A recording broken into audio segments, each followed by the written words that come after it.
Well, hello again, dear ones. I hope you're keeping your heads up and your hearts aflame during this strange time we're in.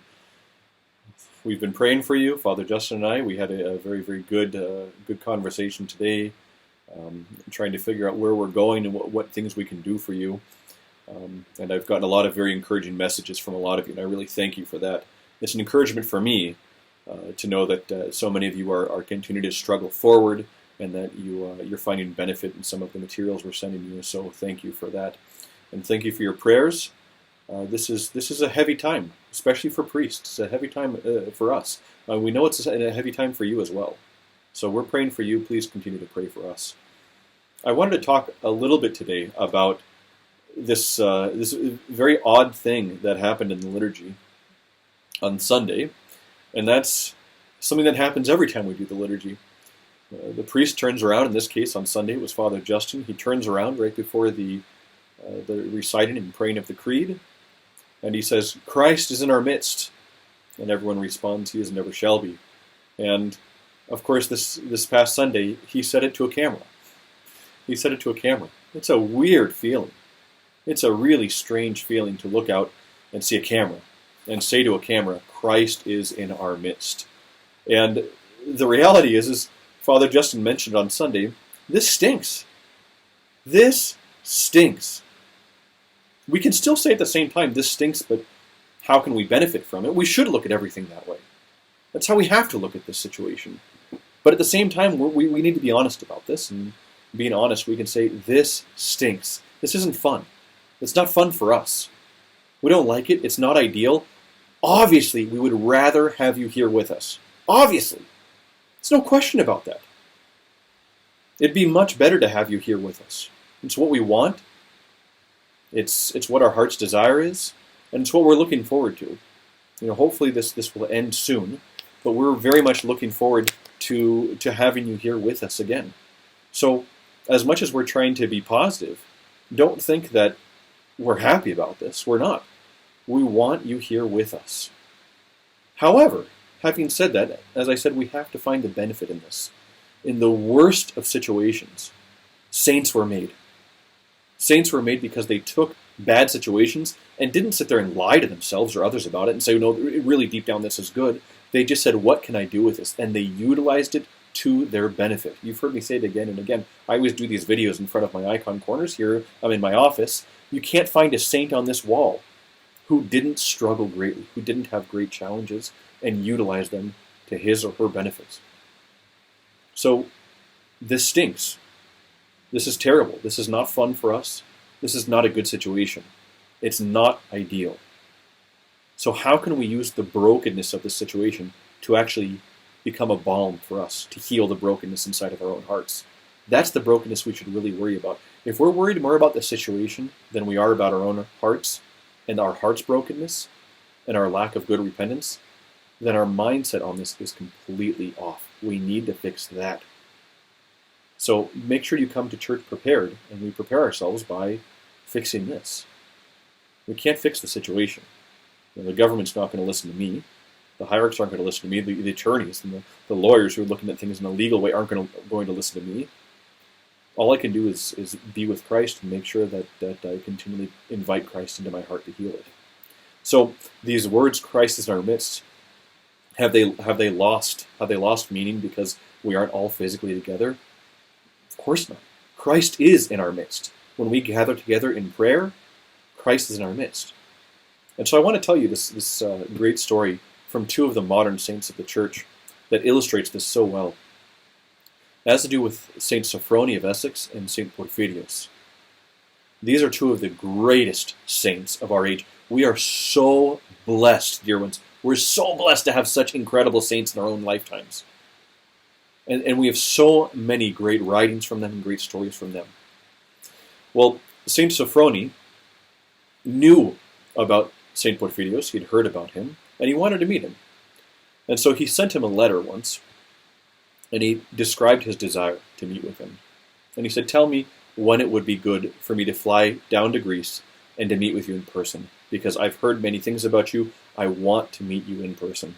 I want to get to know you in person.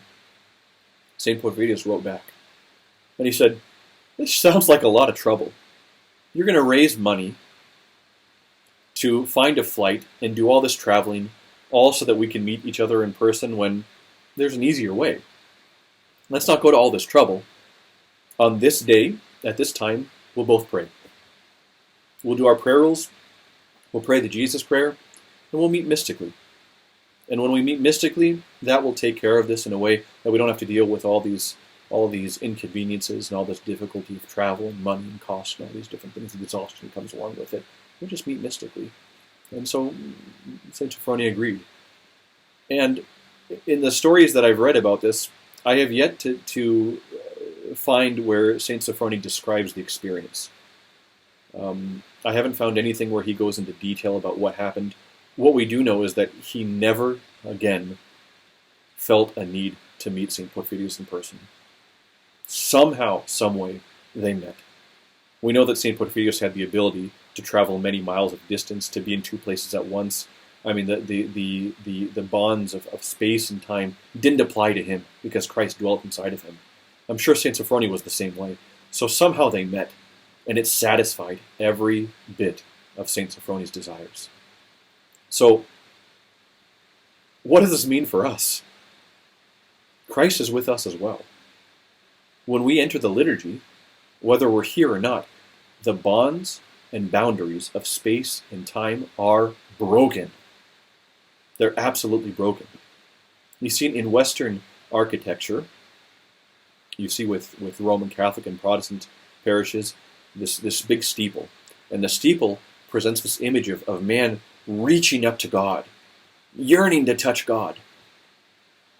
But in the Orthodox Church we have domes, and we have these big arched ceilings, and at the center of the arch, right in the middle of the church, is this large icon of Christ, the Pantocrator.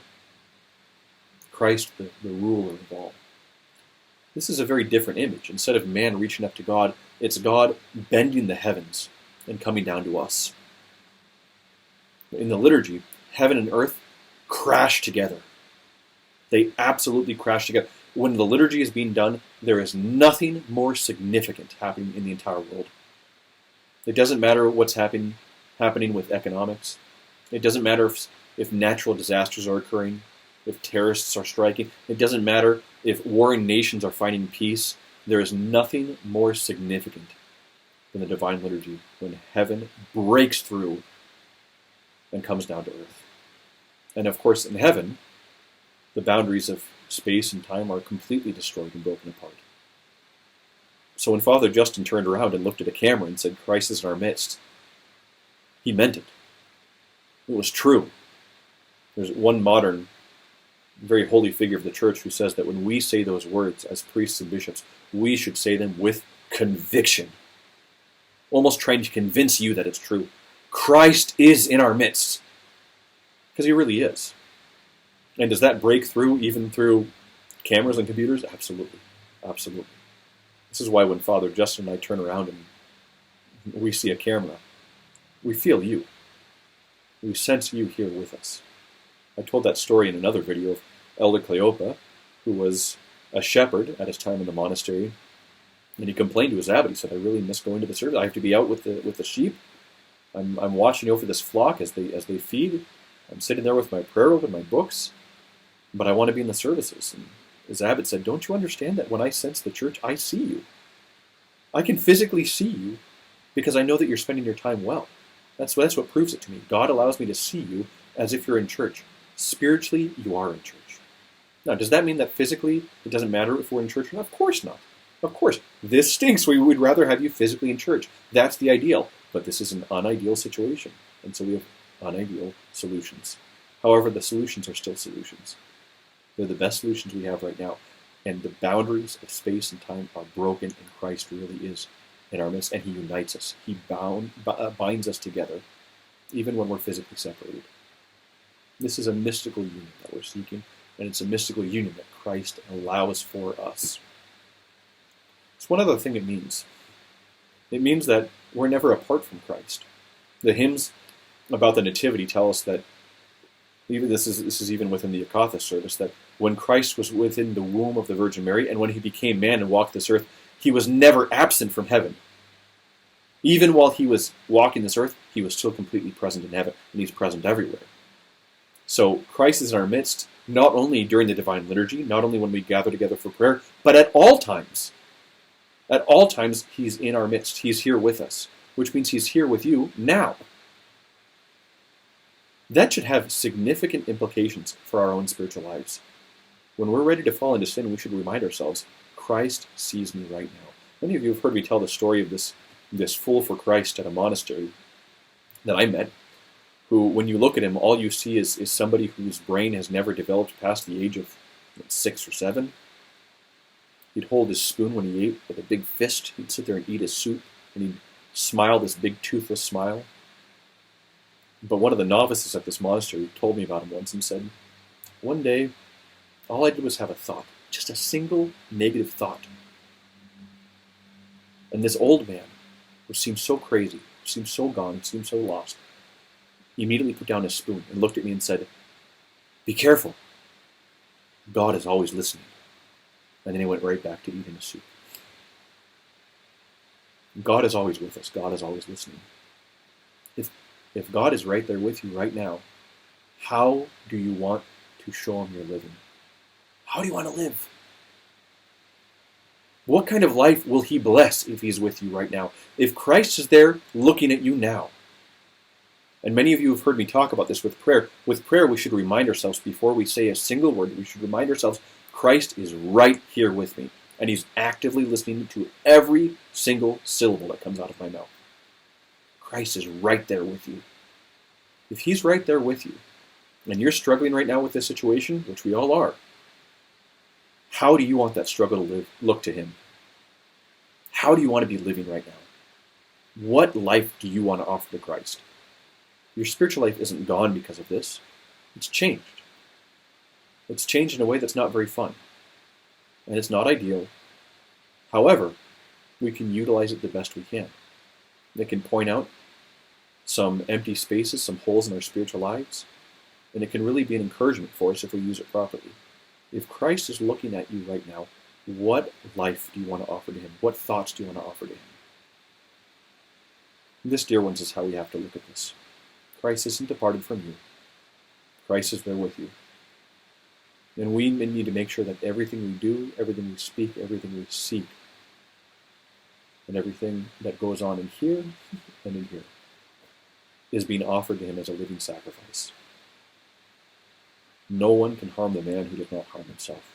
So don't be harmed in this time. Remind yourself, Christ is in our midst. Christ is right there. And that means we're united. You're not alone. You're not alone in the least. And you're not bereft of opportunities for spiritual benefit. The opportunities are there, and Christ is right there, and he's offering you a gift. He's holding it out to you. And if we succumb to bitterness, to anger, to resentment, to despair and despondency, we're knocking that gift out of his hand. It falls to the ground, and we tell Christ, you're not offering the gift that I want. It's not right of us. We harm ourselves in that process. Of course, it's not the exact gift that we want, but it's still a gift. And there's still beauty that can be found in it. There's still benefit. So receive that gift as best you can. Remain positive. Remain joyful as much as possible. Keep moving forward. Keep struggling in the faith. Pray, fast, check in on one another. I keep telling you to do it over and over again. I won't stop. Keep doing that. Pray for me. I'm praying for you. Father Justin's praying for you. We love you. We care for you. And we're thinking about you a lot. So keep struggling. Keep going forward. Dear ones, Christ is in our midst. Keep going. And hopefully we'll see you physically here very soon. Amen.